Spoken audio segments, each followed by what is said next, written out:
इन लोकसभा। मान्य सदस्यगण, नियम 377 के अधीन मामलों को सभा पटल पर रखा जाए। जिन सदस्यों ने नियम 377 के अधीन मामलों को आज उठाने की अनुमति दी है, वे लिखित में अपना पठन सभा पटल पर रख सकते हैं। आइटम नंबर 14 से 16 एक साथ लिए जा रहे हैं। दोबारा मैं क्लियर कर दूं, आइटम नंबर 14 से 16 जम्मू कश्मीर भी इसमें है, उनको एक साथ लिया जा रहा है। कुमारी शैलजा जी।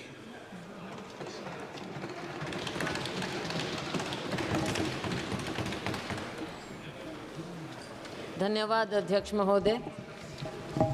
सर, मैं सबसे पहले बधाई देना चाहूँगी बतौर महिला फाइनेंस मिनिस्टर को, वित्त मंत्री महोदया को, कि इन्होंने 7 बार बजट पेश किया है, 6 बार बजट पेश किया है। साथ में बतौर कांग्रेस एमपी मुझे इस बात की भी खुशी है कि इन्होंने बहुत बड़ा दिल दिखाया है और हमारा मैनिफेस्टो पढ़ा, जिसे बड़ी मेहनत के साथ हमने तैयार किया। हमने कोई गारंटी इनकी सरकार की तरह, मोदी जी की गारंटी की तरह नहीं कहा, लेकिन हमारे नेता राहुल गांधी जी ने पूरे देश में जा जाकर लोगों को गले लगाकर उनकी दुख तकलीफ समझकर इस मैनिफेस्टो को सबके साथ मिलकर तैयार किया। और इन्होंने हमारा मैनिफेस्टो पढ़ा, अपनी गारंटी को साइड में रखा और हमारे मैनिफेस्टो को लागू किया। मैं इनकी बहुत शुक्रगुजार हूँ। अब मैं इस बजट को क्या बोलूँ? कुर्सी बचाओ बजट बोलें, विकसित बजट नहीं लेकिन विचलित बजट बोलें, या फिर एक और जुमला बजट बोलें, क्योंकि फिर बार बार हमें जुमले नज़र आते हैं इसमें। आपने 4 लोगों की बात की, लेकिन ये 4 कौन लोग हैं? गरीब, महिलाएं, युवा, हमारा अन्नदाता किसान। लेकिन इनकी गिनती कैसे हो? क्या मालूम पड़े कौन क्या है? क्या मालूम पड़े कि ये योजनाएं किसके लिए बनाएं? क्या मालूम पड़े कि टारगेट ग्रुप कौन है? अगर आप कास्ट सेंसस नहीं करेंगे, अगर आप सेंसस को सार्वजनिक नहीं करेंगे, राहुल जी ने, हमारे नेता ने मांग की कि सेंसस किया जाए, कास्ट सेंसस किया जाए, लेकिन ये सरकार चुप्पी साधे। एंड आई वंडर कि इसके बारे में इनके सहयोगी नीतीश कुमार जी क्या कहना चाहेंगे कास्ट सेंसस के बारे में। उन्हें तो बहुत कुछ मिला है, लेकिन सर, ये बजट है किसके लिए ये भी तो पता चले। क्या केवल 2 राज्यों को ही उन पर मेहरबानी हुई है, या पूरे देश पर भी कुछ नज़र डाली गई? ऐसा नज़र नहीं आता कि 2 राज्यों के अलावा कुछ दिखा हो, या फिर भाजपा शासित प्रदेशों के अलावा कुछ नज़र आता हो। सर, मुझे याद आता है कि जब माननीय प्रधानमंत्री जी मोदी जी माननीय मुख्यमंत्री होते थे, और उस समय हमारी सरकार थी और वो एनडीसी की मीटिंग में आते थे। अब तो खैर एनडीसी भी नहीं रहा, और वो हमेशा कोऑपरेटिव फेडरलिज्म की बात करते थे। अब शायद वो शब्द पूरी शब्दावली से निकल चुका है, कम से कम भाजपा की और सरकार की शब्दावली से निकल चुका है। लेकिन 2 राज्यों को भी मैं थोड़ा आगाह करना चाहूँगी। नीतीश जी तो हमारे साथ पुराने रह चुके हैं, 10वीं लोकसभा में थे, सब समझते हैं। नायडू जी भी बहुत अनुभवी हैं, राजनीतिज्ञ हैं। इनकी बातों पर ना जाएं। आज बेशक लगता हो कि बहुत कुछ दिया है, लेकिन नज़र फेरते देर नहीं लगती, तो इसलिए उनको भी मैं आगाह करना चाहूँगी। आज खुशियाँ मनाएं, लेकिन समय बदलते देर नहीं लगेगा सर। तो ये जो बजट पेश किया गया, इसमें जो इन्होंने गारंटी की बात की, शायद लोगों को विश्वास नहीं हुआ और इसीलिए 303 से लेकर 241 पर आ गए। विश्वास पैदा करना इनका काम है, इन्होंने विश्वास खोया और तभी ये डाउनस्लाइड हुआ। आज के दिन भी जब बातें होती हैं बजट में, हम सुनते हैं तो ऐसा लगता है कि कुछ पर मेहरबान और बाकियों को दरबान बना दिया गया है। दरवाजे के बाहर खड़े रहो, अगर मेहरबानी होगी तो शायद आपको कुछ मिल पाएगा। सर, जब प्राकृतिक आपदा की भी बात होती है, भाजपा शासित प्रदेशों के लिए तो सेंट्रल असिस्टेंस की बात की गई बजट में, लेकिन हिमाचल प्रदेश की जब बात हुई तो एक्सटर्नल एजेंसीज़ की बात आ गई वहाँ पर कि उनके माध्यम से मदद की जाएगी। ऐसा भेदभाव क्यों? ये नहीं होना चाहिए और इसकी हम घोर निंदा करते हैं कि आप सबके साथ ऐसे भेदभाव। और फिर एक बात और सर, हरियाणा, महाराष्ट्र, झारखंड और शायद जम्मू कश्मीर चुनाव की ओर जा रहे हैं, पर ऐसा लगता है कि सरकार ने पहले ही हार मान ली। इन राज्यों का जिक्र तक नहीं, 3 राज्यों का जिक्र तक नहीं हुआ, कुछ दिया तक नहीं। और दुख इस बात का है कि आज 3 केंद्रीय मंत्री हैं हरियाणा से केंद्र में, एक तो मुख्यमंत्री भी रह चुके, लेकिन हरियाणा को कुछ नहीं मिला। मुझे मालूम नहीं कि अंदरूनी इनकी क्या बातें होती हैं, वो तो खैर सार्वजनिक हो नहीं सकती, लेकिन दुर्भाग्य है मेरे राज्य का, हरियाणा का, कि 3 केंद्रीय मंत्री होने के बाद भी हमें हरियाणा को ये कुछ ना दे पाए हैं और नाम तक लेना मुनासिब नहीं समझा। सर, किसान की बात है, किसान की आय दुगनी करने की बात कही गई। स्वामीनाथन कमेटी रिपोर्ट की बात लागू करने की शुरू में की थी, लेकिन बहुत कन्वीनियंटली आसानी से अब स्वामीनाथन कमेटी रिपोर्ट का नाम तक नहीं लिया जाता है। एग्रीकल्चर का, कृषि सेक्टर का बजट आधे के करीब हो गया है। 2019-20 में जहां 4.97% था, इस बजट में आपने 2.74% करके छोड़ दिया है। बात करते हैं एमएसपी की। एमएसपी के बारे में कहा गया माननीय वित्त मंत्री जी ने कि आपने बहुत से उपजों को इस बार एमएसपी दिया है, लेकिन क्या आपने स्वामीनाथन कमेटी रिपोर्ट के मुताबिक फार्मूला अपनाया है? C2 plus 50%? नहीं, बिल्कुल नहीं, क्योंकि आप भूल चुके हैं उसे।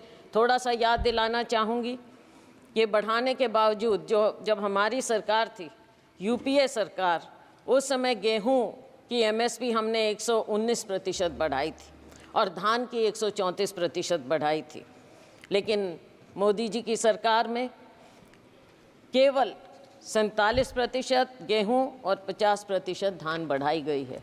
तो इसमें पीठ थपथपाने का तो कुछ नज़र आता ही नहीं। आज के दिन इतनी अग्रेरियन क्राइसिस है, खास करके हमारे राज्यों में, लेकिन उसकी ओर कोई ध्यान नहीं है। किसान बैठा रहे, साल से ऊपर बैठा रहा, लेकिन उसकी ओर ध्यान नहीं दिया। ऐसे बना देते हैं जैसे कोई दुश्मन हो, किसी दुश्मन देश के साथ बॉर्डर बनाए जाते हों। ऐसी बात होनी नहीं चाहिए। पूंजीपतियों के मित्र हैं, ये दुनिया जानती है, पूंजीपति खास तौर से जानते हैं। किसान अपने दुख को समझते हुए ये जानता है कि केवल और केवल पूंजीपतियों का ध्यान दिया जाएगा। सर, आज हमारी सरकार में 72,000 करोड़ रुपया हमने किसानों का कर्जा माफ़ किया था, लेकिन आपने अपने पूंजीपति मित्रों का 16 लाख करोड़ रुपया माफ़ किया। किसानों की ओर कोई ध्यान नहीं। शायद आपको लगता है कि किसानों का कर्जा माफ़ करेंगे तो वो आलसी हो जाएंगे, पैदावार नहीं करेंगे, काम नहीं करेंगे, शायद यही शंका है, मैंने पढ़ा कहीं पर। और नाबार्ड के मुताबिक हर किसान औसतन 1.35 लाख रुपए के कर्जे में है। ये नाबार्ड का फिगर है, मेरा नहीं। तो साथियों, ऐसी बात नहीं, फिर से वही बात आ गई। मित्रों पर मेहरबानी और किसानों और मजदूरों से बेईमानी। बेईमानी मैंने इसलिए कहा मंत्री जी, कि शब्द यूज ये नहीं करना चाहिए। नाबार्ड का फिगर है ये? मैं हाँ जी नाबार्ड। मैं ये इसलिए कह रही हूँ क्योंकि आपने समझौता किया किसानों के साथ, और लेकिन आपने वादा खिलाफी की। हर बात में आपने वादा खिलाफी की। कौन सा साल था? 2021, और आज कौन सा साल आ गया है, कौन सा समय आ गया है। किसान अपना दुख लेकर फिर भी बैठा है। किसान को आप उग्रवादी मत करिए, लेकिन आप उसको मजबूर मत कीजिए उग्र होने पर। और मजबूर और मजदूर दोनों बना दिया है आपने, किसान को, मजदूर को, किसी और ध्यान नहीं है। और इसके ऊपर एक और फसल बीमा योजना हमारे यहाँ अपने प्रदेश की मैं बात कर सकती हूँ। फसल बीमा योजना से आप किसान से पैसा तो ले लेते हैं प्रीमियम, लेकिन जब मुआवजा देने की बात आती है तो वो सालों साल बैठा रहता है। मेरी अपनी कॉन्स्टिट्यूएंसी में नरवाना में 3 साल से किसान बैठा है मुआवजे के लिए, उसकी और कोई ध्यान नहीं। 3,40,000 करोड़ रुपया आपको प्रॉफिट मिला है बीमा कंपनियों को, लेकिन जब किसान को देने की बात आती है तो वो दर दर भटकता रहता है, कोई उसकी ओर ध्यान नहीं। माननीय अध्यक्ष महोदय, किसान धरने पर बैठा रहा। 736 किसान शहीद हो गए, चले गए इस दुनिया से, लेकिन उनके बारे में एक भी शब्द नहीं बोला गया, ना उन्हें कुछ देने की बात की। आज भी हरियाणा और पंजाब शंभू बॉर्डर पर किसान बैठा है, मजबूर है। लोगों को आने जाने की भी तकलीफ़ है, लेकिन आप उस मजबूर किसान की ओर देखना तक नहीं चाहते, और वो उस बॉर्डर पर बैठा है। किसान क्या मांग रहा है? आप MSP देने की बात करते हैं, लेकिन बात तो लीगल गारंटी की है। इस वादे को क्यों नहीं याद करते? किसान को जब तक आप लीगल गारंटी नहीं देंगे उसके MSP की, तब तक आप किसान के साथ इंसाफ नहीं कर सकते। और ये किसानों से आप पूछ लीजिए, हम जिस अन्नदाता की आपने बात की, अगर अन्नदाता कमज़ोर होगा तो ये देश कभी आगे पनप नहीं सकता, ना किसी का विकास होगा और ना ये विकसित भारत हो सकता, अगर किसान और मजदूर इस तरह से मजबूर हो जाएगा। हमने अपने मैनिफेस्टो में उनको लीगल गारंटी की बात की। अगर ये हमारा मैनिफेस्टो का ये बिंदु भी पढ़ लेते तो बहुत अच्छा होता। सर, मज़दूरों की दयनीय स्थिति और ख़ास तौर से ग्रामीण मज़दूर की जो स्थिति हो गई, भारतीय जनता पार्टी के मोदी सरकार के 10 साल में मजदूरी वृद्धि केवल 1% हर साल की गई, उससे भी कम। और अगर मनरेगा की बात करें, मुझे दुख इस बात का हुआ कि मनरेगा का एक बार भी नाम नहीं लिया गया इस पूरे बजट में। और मनरेगा तो वो है जिसे आप पहले नकारते थे, फिर आपने समझा, आपने उसको अपनाया। बेशक हम पर कटाक्ष करके माननीय प्रधानमंत्री जी ने मनरेगा को अपनाया, लेकिन अपनाया। और अगर कोई सेवियर था कोविड में ग्रामीण क्षेत्र में तो वो मनरेगा था, और आप आज मनरेगा को भूल गए। मनरेगा बजट समय से याद ही नहीं रखते हैं।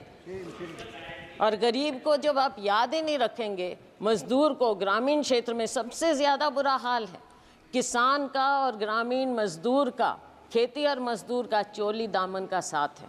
आपने दोनों को भुला दिया है। देश कहाँ आगे जाएगा? केवल पूंजीपतियों के लिए। ग्रामीण क्षेत्र में भी आपने पूंजीपतियों को घुसा दिया, और वो भी बड़े बड़ों को। साइलोज वहाँ पर लग गए, वहाँ पे मजदूर भी। मंडियों में मजदूरों का बुरा हाल है। आज वो बेरोजगार हो गए हैं। आज उनको 2-3 हज़ार रुपया महीने का मिलता है। मजदूर और दयनीय हो गया है। तो इस पर आपको ध्यान रखना चाहिए। न्यूनतम वेतन प्रतिदिन का 400 रुपया होना चाहिए। ये देश भर की डिमांड है, और हम कहते हैं कि हमारा समय आएगा, हम 400 रुपया ज़रूर करेंगे, और ये होना चाहिए। सरकार को इस बात को मानना चाहिए, गरीब की बात को मानना चाहिए, मनरेगा की बात को, कि न्यूनतम वेतन आप 400 रुपया करें। आप गरीब को भी 5 किलो अनाज देकर कृपया लाइन में ना खड़ा करें, उसे उसका हक दें, उसको ऊपर उठाने की बात करें, ना कि केवल आप कहते हैं कि 80 करोड़ रुपए लोगों को दे रहे हैं। तो क्या 80 करोड़ लोग लाइन में लगे रहेंगे? हमेशा गरीब रहेंगे और अमीर अमीर होता जाएगा, जीडीपी बढ़ता जाएगा। किसके लिए? केवल आंकड़ों के लिए। और सर, महंगाई की बात मुझे याद आती है, सुषमा स्वराज जी बहुत सम्मानित, हमारे पूरे सब उनको मानते थे, नेता थे, भाजपा की बहुत वरिष्ठतम नेताओं में से थी। मुझे याद है जब बजट एक बार पेश किया गया और उसमें उन्होंने कहा, प्रणब मुखर्जी साहब वित्त मंत्री थे, और उन्होंने कहा, दादा आंकड़ों से पेट नहीं भरता। मैं ये याद दिलाना चाहूँगी सत्ता पक्ष को कि आंकड़ों से पेट नहीं भरेगा। गरीब को, युवा को रोज़गार चाहिए, गरीब को वेतन चाहिए, गरीब को केवल 5 किलो अनाज देकर आप पंक्ति में, आखिरी पंक्ति में खड़ा मत कीजिए। महंगाई पर नियंत्रण लाइए। महंगाई पर नियंत्रण आप क्यों नहीं कर पा रहे हैं? जो ऑयल कंपनीज हैं उनका मुनाफा बढ़ता जाता है, लेकिन क्या आप आम उपभोक्ता को कोई राहत देते हैं? क्या किसान तक कोई राहत पहुंचती है? गरीब तक कोई राहत पहुंचती है? आज इन्फ्लेशन कितना बढ़ता जा रहा है। फूड इन्फ्लेशन के बारे में माननीय वित्त मंत्री जी ने पासिंग में कहा कि हम इसका इंतज़ाम करेंगे, लेकिन कैसे इंतज़ाम करेंगे? दाल, आपके सब्जियां सब इतनी महंगी होती जा रही हैं। क्या अनाज केवल एक है?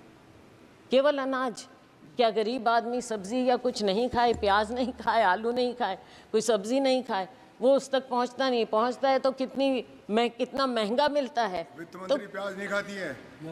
प्याज नहीं खाती है। चलो, वो तो अपने अपने खाने का अलग टेस्ट है, वो कोई बात नहीं, लेकिन गरीब आदमी तो प्याज और आलू खाता है ना, उसको तो कुछ और नहीं मिलता। My God. अच्छा, तो आटे दाल का भाव पता होना चाहिए।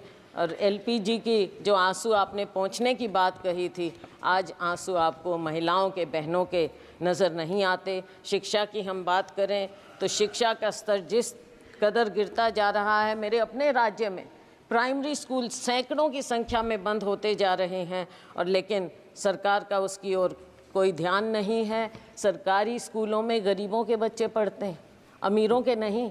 हमारे माँ बाप सरकारी स्कूलों में पढ़कर ऊपर आए थे, और उन्हीं के कारण हम आज यहाँ पर खड़े हैं। अगर आप सरकारी स्कूल इस तरह से बंद करते रहेंगे तो बच्चों के भविष्य का क्या होगा? नीट की बात कही, हमारे नेता राहुल जी ने इस बात को उठाया, और इन्होंने जो कहा, कोई जिम्मेवारी लेता क्यों नहीं है? जिम्मेवारी तो लेनी पड़ेगी, सरकार है। जिम्मेवारी अगर नहीं लेंगे तो देश आपको दिखा देगा, हमारा युवा आपको दिखा देगा। बेरोजगारी की दर दिन ब दिन बढ़ती जा रही है। ILO के आंकड़ों के मुताबिक 2022 में यूथ की अनएम्प्लॉयमेंट हमारे यहाँ 23% थी, चीन में 13%, पाकिस्तान में 11%। सीरिया जो कि कॉन्फ्लिक्ट जोन है वहाँ पर 22% है। तो हमारे यूथ का ये बदहाली क्यों हो रही है? आप स्किलिंग की बात करते हैं, क्या आपने प्राइवेट सेक्टर से पहले बात की? क्या वो आपकी बात को, आपकी स्कीम को, जिसको इतने विस्तार से और बहुत अखबारों में, मीडिया आप कंट्रोल करते हैं, मीडिया में इस कदर दिखाया गया, लेकिन क्या आपने उनसे बात की? और क्या गारंटी है कि एक बार वो आपकी स्कीम का फ़ायदा उठाकर 2-3 महीने में छुट्टी नहीं कर देंगे इन बच्चों की, जिनको रोज़गार मिल रहा है? तो ऐसे कैसे बात बनेगी? हमने तो अपनी उसमें, हमारा मैनिफेस्टो पढ़ते तो पहली नौकरी पक्की का वायदा राहुल जी ने किया था, वो सुन लेते। केंद्र में 10 लाख वैकेंसियाँ हैं, हरियाणा में 2 लाख वैकेंसियाँ हैं, उनको क्यों नहीं भरने की बात की जाती? और बैकलॉग है SC BC का, उनकी और आपने बिल्कुल ध्यान ही नहीं दे रहे हैं। बैकलॉग को भी तो भरिए। और अगर ये प्राइवेट सेक्टर इतना ज़्यादा आएगा, वहाँ पर क्या आपने आरक्षण किया है? कहाँ जाएंगे हमारे लोग? रेलवेज़ में आपने जो सबसे बड़े डिफेंस रेलवेज़, यहाँ पर मिलता ही नहीं है, रोज़गार ही नहीं मिल रहा है, आपने बंद कर दी हैं सब नौकरियाँ। तो हमारे लोग, युवा कहाँ जाएगा? स्किल इंडिया का क्या हुआ? आज के दिन बेरोजगारी इस कदर आपके सामने मुंह बाय खड़ी है, और आपको अगर नज़र नहीं आता तो आपको आने वाले जो ये चुनाव होंगे इन राज्यों में आपको नज़र आ जाएगा। वैसे जो अभी उपचुनाव हुए उसमें भी आपको नज़र आ गया होगा। तो साथियों, जब बेरोज़गारी इतनी बढ़ती है तो तो गलत आदतें भी बढ़ जाती हैं। मेरे अपने राज्य में, मेरे अपने यहाँ सिरसा, हिसार, अम्बाला, पूरे हरियाणा में नशा बढ़ता जा रहा है। कहाँ हरियाणा था? हमारे यहाँ बोलते हैं देशा में देश हरियाणा, जित दूध दही का खाना। लेकिन आज के दिन हरियाणा तो ऐसा हो गया, ऐसा देश हरियाणा हो गया है जहाँ पे अपराध और नशे का ठिकाना बन गया है। कोई देशा में देश हरियाणा। सर एक दो बिंदुओं पर और केवल मैं नज़र डालूंगी। अग्निवीर की बात है। अग्निवीर के खोखलेपन का पर्दाफाश राहुल गांधी जी ने यहाँ पर इस सदन में किया है। सरकार कितने ही टॉल क्लेम्स करे, लेकिन असलियत अगर आप ज़मीन पर जाएंगे तो आपको पता चल जाएगी। आपने दो कैटेगरी बना दी है। अगर जो अफसर है और या जो साधारण जवान है सेना में, वो तो शहीद हो जाएगा, उसके परिवार को पेंशन मिलेगी। और जो गरीब का बेटा है, गरीब का बेटा केवल अग्निवीर कहलाएगा, केवल नाम मिलेगा उसे, और क्या मिलेगा? कैसे जाएगा वो? आप सेना के साथ भी नाइंसाफ़ी कर रहे हैं, हमारे युवा के साथ भी नाइंसाफ़ी कर रहे हैं, हमारे जवान के साथ आप नाइंसाफ़ी कर रहे हैं। सर, हरियाणा की आबादी देश की लगभग 2% है, लेकिन सेना में हमारा हिस्सा 10% के करीब है। आज के दिन आपने क्या इंसेंटिव छोड़ दिया है हमारे युवाओं के लिए? कुछ नहीं छोड़ा। ये योजना पूरी तरह से युवा विरोधी है, जवान विरोधी है और सेना विरोधी है। हम डिमांड करते हैं कि आप अग्निवीर योजना को इमीडिएटली ख़त्म कीजिए और जय जवान जय किसान के नारे को फिर से बुलंद कीजिए। किसान को भी खुशहाल करिए, जवान को भी खुशहाल करिए।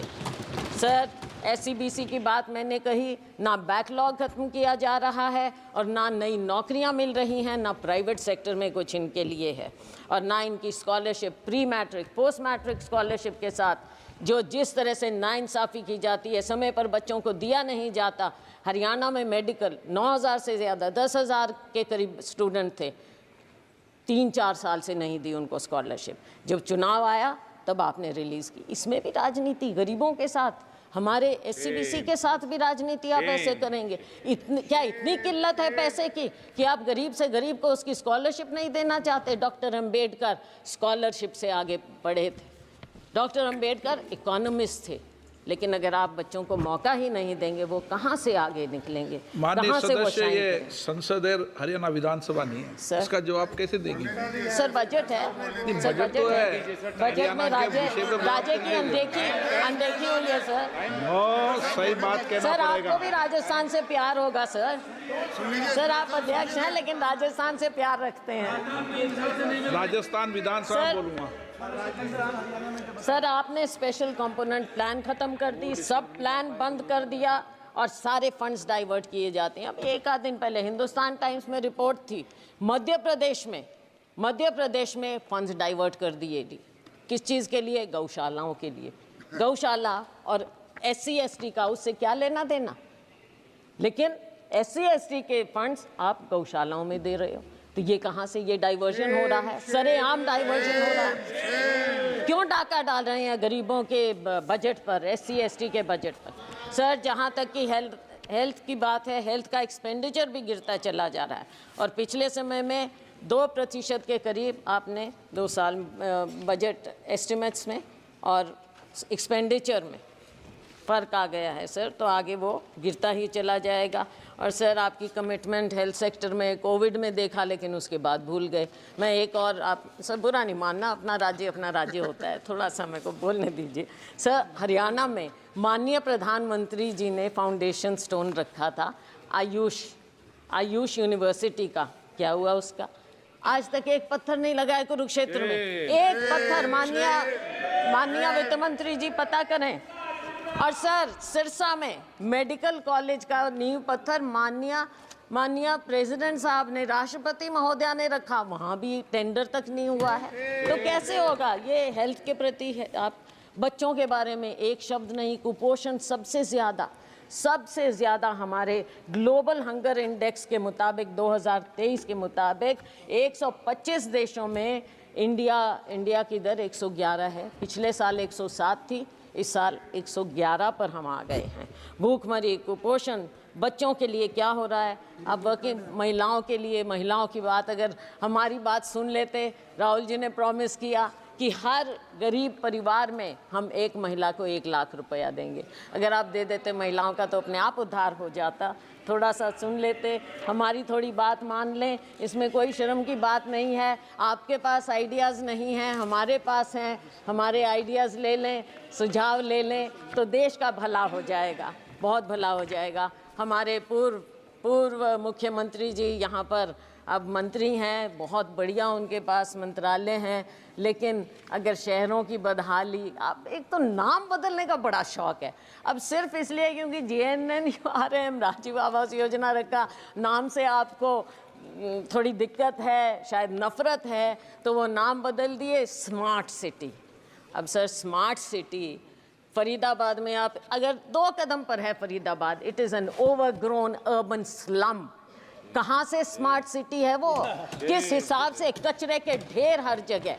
और मिलेनियम सिटी गुड़गांव, खुद कॉलीग वहाँ से मंत्री, वहाँ से MP, 2 दिन पहले उनका इतना बड़ा इंटरव्यू छपा था कि वहाँ पर क्या बदहाली है गुड़गांव में कचरा प्रबंधन की। आप उनकी ही बात सुन लें क्या हो रहा है। मैं उम्मीद करती हूँ कि आपस में कॉलीग्स जो माननीय पूर्व मुख्यमंत्री हैं वो अपने यहाँ पर कॉलीग की बात सुनेंगे, दूसरे फरीदाबाद में एक और कॉलीग हैं केंद्रीय मंत्री, उनकी बात सुनेंगे। इन शहरों का तो थोड़ा आप कल्याण करिए। मैं जानती हूँ आप हताश हो चुके हैं हरियाणा की तरफ से, लेकिन हरियाणा के लोगों का 10 साल आपको मौका मिला, कुछ तो कर दीजिए, कुछ तो कर दीजिए हरियाणा का। पीठ मत दिखाइए हरियाणा को। अच्छा, स्वच्छ भारत का कहीं जिक्र ही नहीं है, भूल गए। वो ऐनक भी फेड हो गई जो गांधी जी की आपने ले ली थी और हर दीवार पर चिपका दी थी, वो ऐनक भी अब नज़र नहीं आ रही है, पता नहीं क्या हुआ, वो कचरे में ही शायद उसको भी लिप्त कर दिया आपने। सर रेलवेज़, माननीय मंत्री जी थे यहाँ भी, तो उनकी बात चलो मेरे कॉलीग बोल देंगे, मैं और ज़्यादा समय 1-2 मिनट और लेकर ख़त्म करूँगी। तो रेलवेज़ का भी जो हाल है हरियाणा में डिटेल में मेरे कॉलीग बता देंगे, लेकिन 1-2 बात ज़रूर कहूँगी कि जो उस समय मुख्यमंत्री थे उन्होंने गुड़गांव फरीदाबाद के लिए जनवरी 16 में कहा था, ट्वीट किया था, आज तक कुछ नहीं। बल्लभगढ़ मेट्रो सैंक्शन हुई थी, आज तक उसके बारे में कुछ नहीं, ना कोई प्रावधान, ना कुछ और, ना NCR का ध्यान, ना हमारे राज्य का ध्यान। सर इंटरनेशनल एयरपोर्ट कब प्रॉमिस हुआ था? 2019 में, लेकिन और 2021 तक कंप्लीट हो जाना चाहिए था हिसार में इंटरनेशनल एयरपोर्ट, उसका कोई जिक्र नहीं, कुछ मालूम नहीं। Sir nuclear plant Gorakhpur, Hisar के पास गोरखपुर है, न्यूक्लियर प्लांट, वहाँ पर आपने एनर्जी के बारे में काफ़ी कुछ कहा है, खुशी है हमें, लेकिन उसका क्या हुआ, उसका भी थोड़ा जिक्र कर दें, किस स्टेज पर है, कब शुरू होगा, कब हम देखेंगे, कब हमें वहाँ से बिजली मिलेगी, उस न्यूक्लियर प्लांट का भी कुछ बता दें अगर माननीय वित्त मंत्री महोदया, तो पता चलेगा। तो सर बस मैं अंत कर रही हूँ सर, 2 मिनट में हाँ, डॉक्टर मनमोहन सिंह जी ने उसको जाकर उसका फाउंडेशन, तो सर आज के दिन कोई और कुछ बचा नहीं है, यूथ ने आपको पनिश कर दिया, महिलाओं ने आपको पनिश कर दिया, आपने हमारे किसानों को इंसल्ट किया, उन्होंने आपको पनिश कर दिया, अग्निवीर ने आपको पनिश कर दिया, लेकिन सर बहुत दुख की बात है आप फिर भी नहीं सुन रहे हैं। और सर हम आपसे केवल, माननीय प्रधानमंत्री जी अगर इंटरवीन करें, हम केवल ये चाहते हैं देश के लिए, देश को बताइए कि आप कुछ सीख ले रहे हैं, जो आपको दिखा रहा है देश एक दिशा, उससे कुछ सीख लें। अग्निवीर स्क्रैप करिए, MSP को लीगल गारंटी दीजिए और फार्म लेबर को, हर लेबर को 400 रुपया प्रतिदिन आप कर दीजिए, वरना आपका वही हाल होगा जो बाकी देश ने आपको दिखाया है। आपकी सरकार हंसते रहिए, केवल ऐसी हंसते विदाई एक स्लोगन पर, ये स्लोगन्स की सरकार है ना, ये स्लोगन्स की सरकार है, तो आपका आखिरी स्लोगन ये है कि कुर्सी को बचाओ, मित्रों पर लुटाओ। बहुत बहुत धन्यवाद, thank you. Shri Biplab Kumar Deb ji.